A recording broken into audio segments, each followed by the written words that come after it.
Hi, welcome to Algorithms Conquered. Today I'll be teaching you about the Sieve of Eratosthenes. Now, the Sieve of Eratosthenes is mainly associated with prime numbers, but we can borrow an idea from it which we can use in a lot of different problems that don't have anything to do with prime numbers. So in today's video, I'll be teaching you the Sieve of Eratosthenes and we'll be learning how to factorize prime numbers.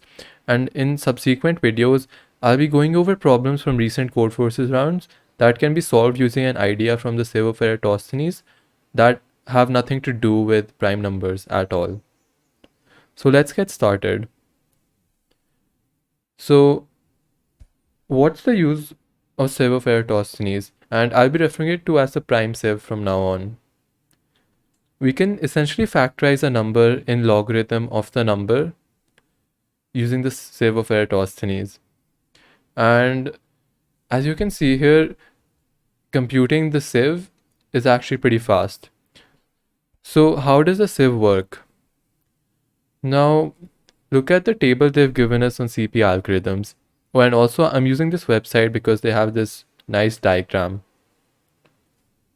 So let's start with 2. What we do is we go to 2, we mark it prime, and then we iterate over all multiples of 2, which is 4, 6, 8, 10, 12, 14, and 16.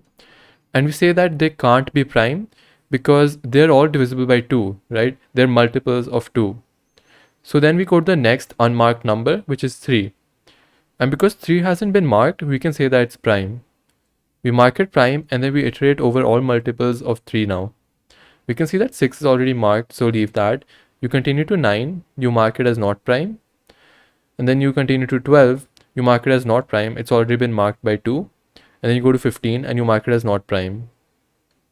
Now we find the next unmarked number, which will be 5. And again, 5 is prime. Because 5 is not divisible by any of the numbers that come before it. Otherwise, it would have been marked as a multiple of one of them. And also, we don't consider 1 because then everything would get marked and we wouldn't get any useful information. So we go to 5, we see that 10 is already marked and we see that 15 is already marked. We go to 7 and now we see that all of their multiples in this diagram at least have been marked. So we just go to the unmarked numbers and we say that they're prime. And this is essentially what they've shown over here. 4, 6, 8, 10, 12, 14, 16 all get marked in the first iteration. You go to 3 then, you mark its multiples. You go to 5, you go to 7, and so on and so forth. And this is how you can compute primes. And as you can see, the space required to do this will be O of n, where n is the highest number you have. What about the time complexity? You can see that they've written O of n into log of n over here, but let's first look at, so this is like an optimized version of the sieve. So let's look at the basic version, which has a time complexity of O of n log n, where of course the logarithm is in base 2, as is everything in CP. So I've already written this much down to save time. Essentially, when you start at 2, you go to 4, you go to 6, 8, 10, 12, and so on. And the number of operations here you're doing is n by 2, if you're going up till n. When you start at 3, you go to 3, 6, 9, 12, 15, and so on. And the number of operations you're doing is n by 3. For 4, it's 4, 8, 12, 16, so on. And then the number of operations is n by 4. So the total number of operations is of course the sum, which is n by 2 plus n by 3 plus n by 4 and so on. Also, we don't actually iterate over 4 because we've already marked it as not prime. But since we're trying to approximate the time complexity, let's just consider this n by 4 here, since it'll make it easier for us to calculate things. But of course, we won't iterate over the multiples of 4 if you're trying to mark primes. So like this, we have this sum expression. this is also considering that we're iterating over multiples of 1. Again, we're just approximating. We won't actually be iterating over multiples of non-prime numbers. So we have n plus n by 2 plus n by 3 and so on. And I've written about 10 terms here so that I can really show you how we're doing this. In the next step, we just remove n from the numerator of all of these fractions and we get this expression n into 1 plus 1 by 2 plus 1 by 3 and so on. And now in the next step, here you can see that I replace 1 by 3 with a 1 by 2. And again, we're trying to approximate the time complexity here. So because 1 by 2 is greater than 1 by 3, and we're trying to approximate a time complexity, a worse time complexity is still okay. We don't want to do something better than what the actual time complexity is. But since these are the number of operations, if we replace 1 by 3 with 1 by 2, that's still okay because we'll just get a worse estimate. So I replace 1 by 3 with 1 by 2, and we have 1 by 4 here, it stays the same. But 1 by 5, 1 by 6, 1 by 7, I replace them all with 1 by 4. And again, 1 by 4 is greater than any of those numbers, and we're trying to approximate, so we're able to do that. And then we have 1 by 8, and then we have 1 by 9, and I replace 1 by 9 with 1 by 8, and then you keep on replacing them like that. So what do you see here? We essentially have 1, and then this group, it evaluates to 1. And again, this group, it evaluates to 1. And then this group again, it'll evaluate to 1. And of course, we'll have 8 of these 1 by 8s, just like we have 4 of these 1 by 4s. So by doing this, you can see that every distinct power of 2 in the denominator up till n, it'll contribute a total of 1 to our number of operations here. We'll have 1 by 16, we'll have 16 copies of 1 by 16, and so on like that up till n. So all of these numbers, they contribute 1, and they are each distinct powers of 2 which are smaller than n. So we have 1, 2, 4, 8, 16, 32, 64, and so on. How many powers of 2 do you have that are less than or equal to n? You essentially have log of n powers of 2 smaller than or equal to n. And since each of those powers contribute 1 to our sum here, this total expression evaluates to, so it's equal to n times log of n. And this is again an approximation. So this is actually the time complexity. So we finally get a time complexity of n log n, of course base 2, for iterating over multiples of each number. So they've shown us a n into log of n here. And if you want to understand this time complexity, it actually requires some calculus and the knowledge of some facts here. So I can go over the optimization for this, but I won't be going into how to actually prove that is O of n into log of n. But let's go over the optimization. So firstly, what does the code for this sort of look like? We essentially start from 2. And this is going to be some pseudocode. I'm not writing actual code here, okay?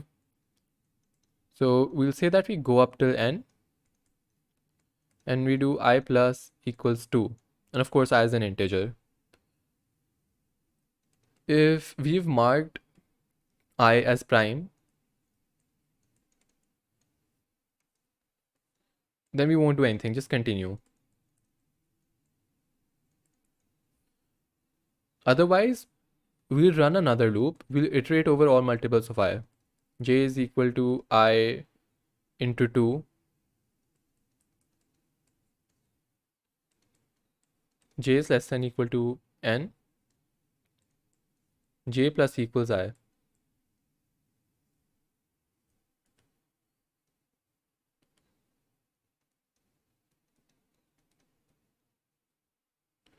And then we'll essentially mark it as not prime.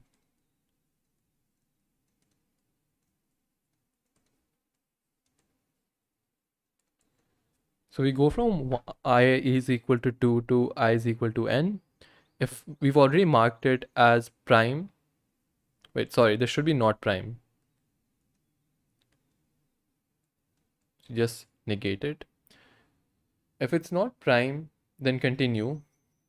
And otherwise, if it's prime, we go over to its multiple, which is essentially I plus I, which is I plus 2, and you start j from there, and then you keep on adding I to j. So essentially, you go to 2, and then j will start from 4, it'll go to 6, 8, and so on. And then I will be equal to 3, and of course, 3 is prime because we've already marked all multiples of 2, and 3 wasn't one of them. So we iterate over all multiples of 3, we go to 3, 6, 9, and so on. And this is the code which has a time complexity of n into log base 2 of n. So how do we go from here to O of n into log of n? And they've actually given us code for this.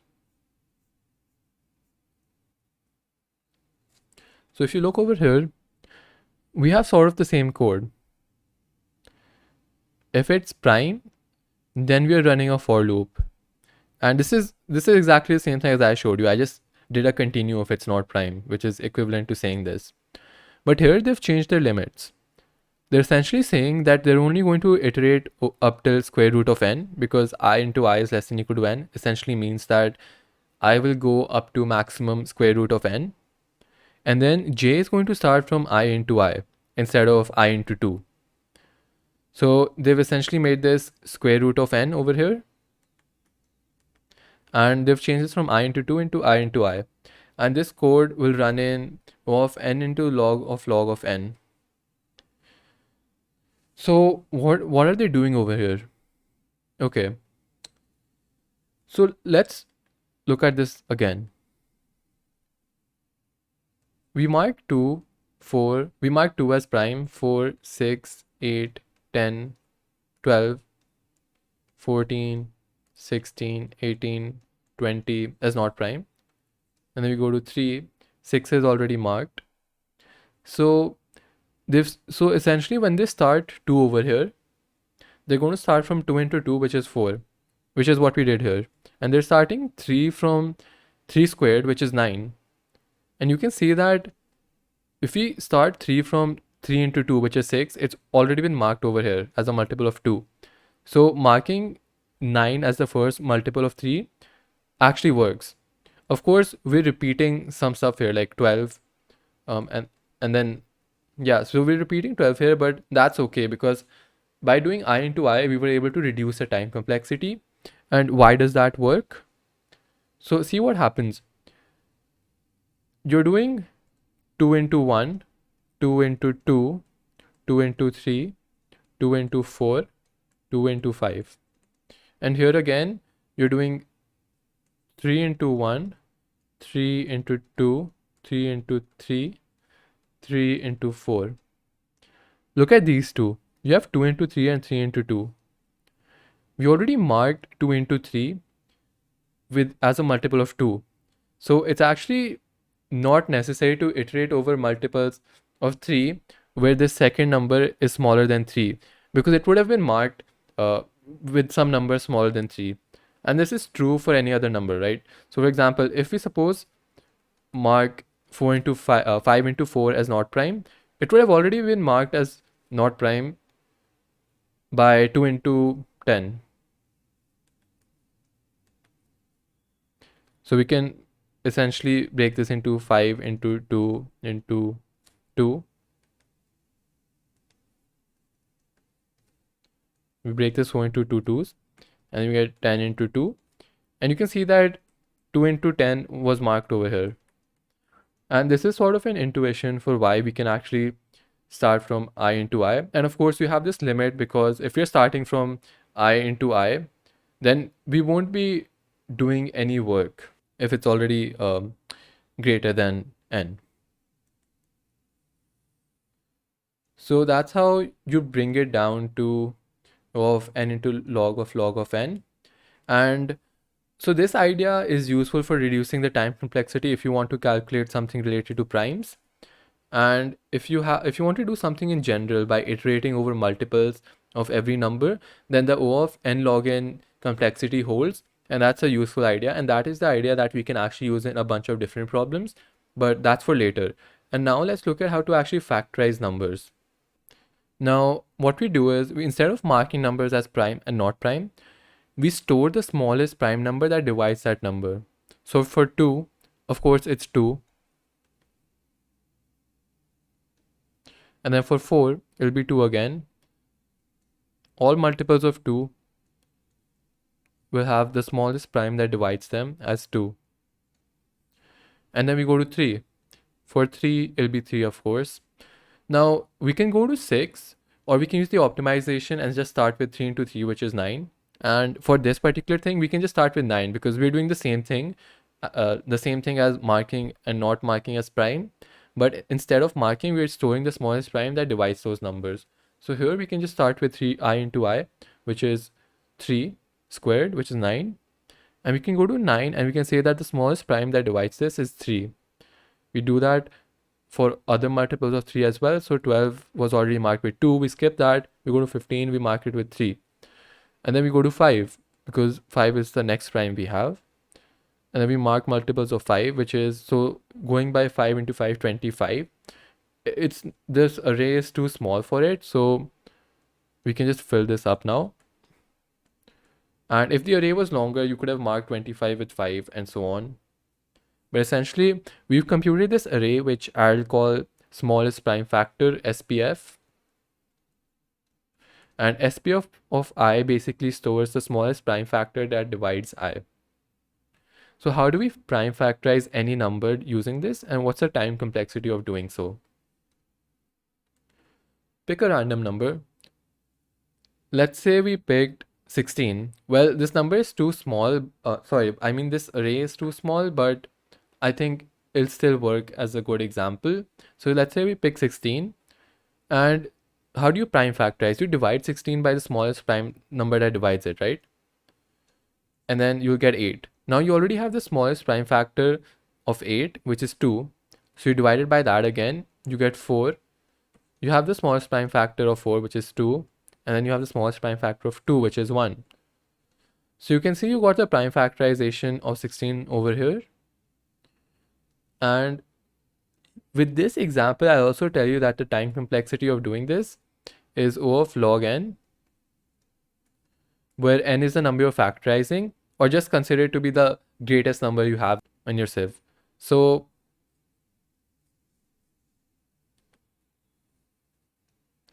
to factorize any number, essentially, let's say we want to factorize 15. You take its smallest prime factor from here, which is 3. You divide 15 by 3, you get 5 here now. And you take the smallest prime factor of 5, you divide it by that, you get 1. And so you can stop when you have 1 because there's nothing left to factorize now. And you've gotten the prime factors over here. And of course, the time taken would be, in the worst case, basically you have all 2's in your prime factorization. And that's why it'll take you log of 2x. But of course, if you have, for example, like a 3 or something, then you'll take less time and stuff. But the worst case is still log 2x, where if x is a power of 2. So yeah, that's how you prime factorize. And I'll actually show you some code for this along with the problem, which is on Act Coder. So you can also submit it and try it out. So the problem here is coprime 2. It's from an AtCoder beginner contest. And essentially we're given a sequence of n positive numbers and we're given a limit m, and we're told that we need to find all numbers from 1 to m such that a number has a GCD of 1 with every number in the given array. So example, you go from numbers from 1 to m, 1, 2, 3, 4, 5, 6, 7, 8, 9, 10, so on up till m, and you check the GCD of each number with each number in the given array, and if it's 1 for all of them, then you add 1 to your count, and you have to, well, so you don't have to count them, you actually have to print them.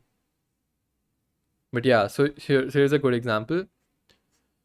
We have n is equal to 3, m is equal to 12. So you consider all numbers from 1 to 12, and you have three numbers in your array A, 6, 1, 5. And then you can see that we have to include 7 in our answer because the GCD of 7 with each of these numbers is 1. So it's in the set of answers. You can see that the GCD of any of these numbers with all of the numbers here is 1 only. And that's why it's in our answer set. And so essentially what this means is that for the GCD of any number, of any two numbers to be 1, they have to be numbers that don't share any prime factor. Otherwise you can divide both of them by their prime factor and their GCD will be at least as much as that prime factor you divide them by. And so we're talking about primes. Let's prime factorize. We can prime factorize every number in the given array, and we can store whether we have a certain prime number that appears in the given array. So for example, in this example we have 6. We factorize it into 2 and 3, and we store that we have seen prime numbers 2 and 3 in our array. We have 1, you skip that. And then if you have 5, 5 is a prime itself, we will mark that we've seen 5 in the given array. And then what we can do is for every number from 1 to 12, we can factorize that again. And now if you check if you've already seen any of the prime factors of the number that you're considering, which is of course in the range from 1 to 12. And if it appears in the array, then you'll have at least one such number such that GCD of A of I with that k is not 1. So you don't include it in your set. So for example, here the prime numbers you would have marked are 2, 3, 5. And if you consider all numbers from 1 to 12, you have 1, 2, 3, 4, 5, 6, 7, 8, 9, 10, 11, 12. And now you've already seen 2 in the array. So of course this can't be in the answer because the GCD of 6 and 2 is not 1. You've seen 3, which again comes from the 6, so the GCD is not 1. For 4 you have 2 into 2, and of course you've seen 2, so you can't choose this number. For 5 you've seen it, so you can't choose that number. For 6 again, you have 2 into 3, you've seen at least one of these, you can't use this. For 7, it's just 7, and you haven't seen that prime in your array, so you can use that. For 8, you have 2 into 2 into 2, 9 is 3 into 3, 2 into 5, this is just 11, and this is 2 into 2 into 3.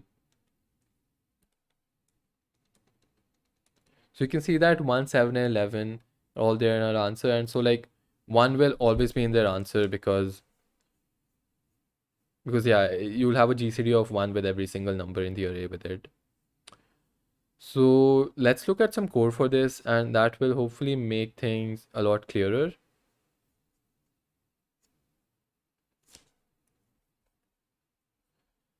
So I'm taking input and I'm storing a count of the prime factors we've seen in the array, and that isn't necessary. You can just store whether you've seen that prime factor at all using a Boolean array. But here I just use the count array. So I'm going through every element in the input array A, and I have a function factorize which factorizes numbers. Before we look at factorize, we need to look at how I computed the prime sieve, which is here in pre-compute. So we're going from I is equal to 2 up till max n, and yeah, max n, of course, you can decide your limit according to the limit of the problems. And then basically the smallest prime factor array, it's going to be equal to 0 if we haven't marked a certain number as not prime. Basically, if SPF of I is equal to 0, it means that the number is prime, because we'll iterate over all multiples of that number and we'll mark that smallest prime factor array of that number with the number we're using to iterate. So like here, we're only changing the SPF array if it's equal to 0, because that means that it hasn't already seen a smaller prime factor. So we just set it equal to I. And this is the pre-computation part, which takes O of n log n time. Of course, you can speed this up to O of n into log of n, but I haven't done that, and it's still quick enough. So how do you factorize? essentially you take the number you want to factorize and you say that while x is greater than 1, because of course when it's equal to 1 you have nothing left to factorize, you'd push back the smallest prime factor and then you will divide the number itself with the smallest prime factor like I showed you in the diagram. And then I'm later just returning the vector of factors here. So I'm going through every factor in the factors list and I'm increasing the count of that prime in the array. This answer vector is just our total answer. So valid stores whether I can include a certain number from 1 to m in the answer. I'm factorizing that number I'm considering, which lies in the range from 1 to n. And if we've already seen that factor, we can't include it. And of course, if valid is true, then we include that number in our answer. And yeah. So I hope you enjoyed watching this video. And in subsequent videos, I'll be going over a few more problems which don't have anything to do with the prime sieve. But of course, you can borrow that iterating over the multiples idea, which works in O of n log n. And you can solve a bunch of these problems, which are also rated high, around 1800 plus. And they're also, some of them are from recent Codeforces rounds. So you can try them. I'll leave a link to them in the description below. And I'll also try to make videos on them. And thank you for watching. I really appreciate if you subscribe to this channel as it gives me motivation to make more of these videos. Don't forget to leave a like and also comment what you liked about this video. Thanks. I'll see you in the next one.